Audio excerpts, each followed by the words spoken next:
Are you at the mercy of how other people behave?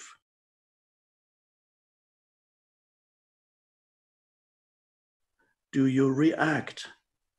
Or are you at the mercy also of situations or circumstances? Now, what do I mean when I say at the mercy of? It means that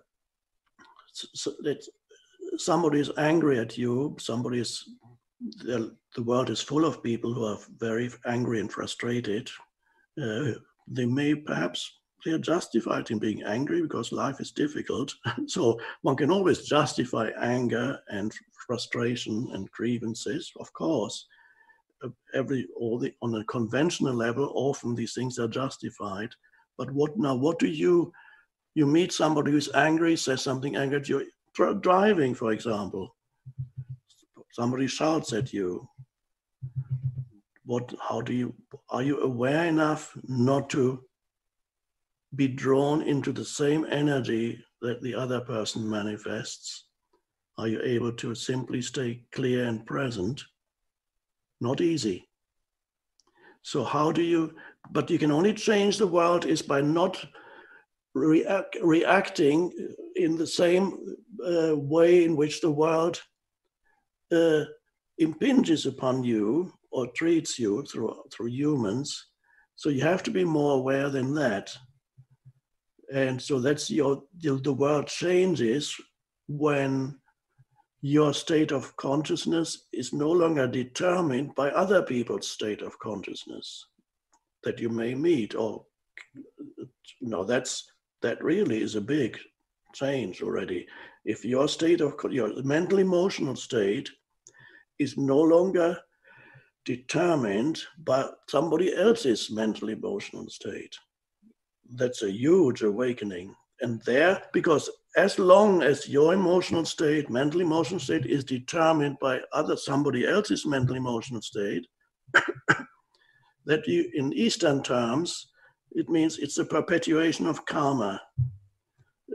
So there's no freedom in that. So you can, if somebody's nice to you, you're nice to him or her, okay. But if somebody's not nice to you, what happens? Jesus was talking about something similar. It's easy to be nice to someone. Jesus said, this is a big paraphrase because I don't remember literal passages from the Bible. Jesus said, it's easy to be nice to others who are nice to you, but what about those that are not nice to you? That's what really matters. It doesn't mean, of course, that you become a doormat or you don't have nothing to do with that. In fact, there's a great inner power and strength that arises when you're no longer continuously reactive. That is really weakness. So if you become angry when somebody's angry at you, the ego regards this as power. You have compensated for a feeling of having been diminished by somebody's attack, verbal attack or criticism. The ego feels diminished. To me, sometimes it happens when I drive because I'm relatively slow most of the time. And sometimes people shout at me and say, "You idiot." Okay, and then I look at them. No, they're expecting me to shout back, but I don't do that anymore. It's happened too often, so it's too unpleasant. I don't need it. I don't feel diminished by somebody saying, "You idiot." It's just that's his or her state of consciousness manifesting through words at this moment. That's so fine. And then I just look at them, and sometimes they become even more disconcerted because there's a lack of reaction. Or they might think I'm completely deaf. Maybe I'm deaf. I can't hear what they're saying. Just a little example. But it's amazing, for example, how traffic, it's a simple thing, can make people unconscious. So the moment they get behind the wheel, they become reactive and unconscious and take everything personally. So it can be funny. It's good sometimes if you can laugh at the ego. But if you want to change the world, you have to start with yourself. What is it that you emanate? It's not only what you emanate through words and actions. It's even what you emanate energetically. Every human being, if you're a little bit sensitive, then you can sense that every human being has a certain energy emanation. That's part of manifesting the world that you experience, because you see it through the lens or the veil of all the conditioning within you, the mental, emotional, and even energetic conditioning within you. So you meet people who are, you can sense that they are in a state of unhappiness.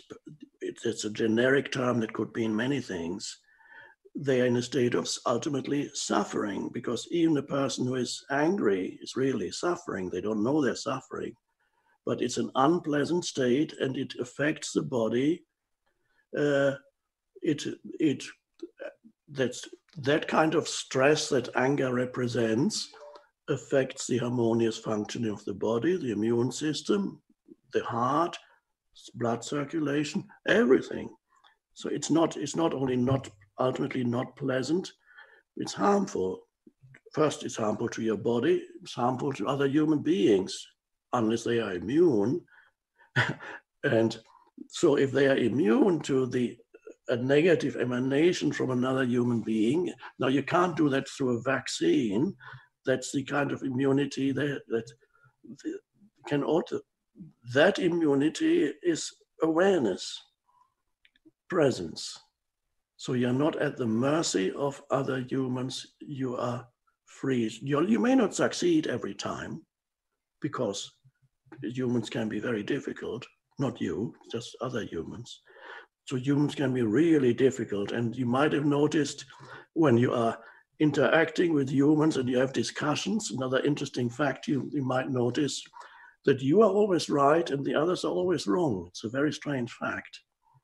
And if that's the case in your life, you have to wonder for a moment, isn't that strange? I'm always right. Wow, I must be Superman or Superwoman. Or you're very unconscious. It's one or the other. So self-knowledge is the most difficult knowledge. Jesus was already talking about that. He said, it's easy to see the splinter that is in somebody else's eye and says, look at the splinter in your eye, let me remove it for you. But you can't see the beam that is in your own eye. That's a huge thing. It's in you, but you see what's wrong with the other. That's easy. And wrong means unconscious, but to see your own patterns, that's the challenge. But if you don't, you cannot manifest, because that is the starting point for manifesting a better world. And then it spreads out from there.